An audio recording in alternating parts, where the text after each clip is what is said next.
In this video, I'm going to teach you how to fix Venmo Payment Declined. So if your payment has declined, I have right here the support article that should be able to help us. So with this, what we can do is we first need to make sure to know why or what initiated it. So your payment cannot be completed because if you have received a specific error message when attempting a payment, you just need to follow the guidance provided in that message and follow the on-screen instruction in order to fix it. You can also try adding money to your Venmo balance using your Venmo balance to make the payment instead of using your card for this pay. You can also try using a different bank account or card as your payment method. So in that way, it can actually help you with this as well.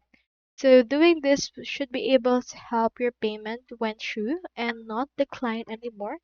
With this, you can head over and fix all of this that happens as well. So that's all there is today, and I hope this video actually helped you.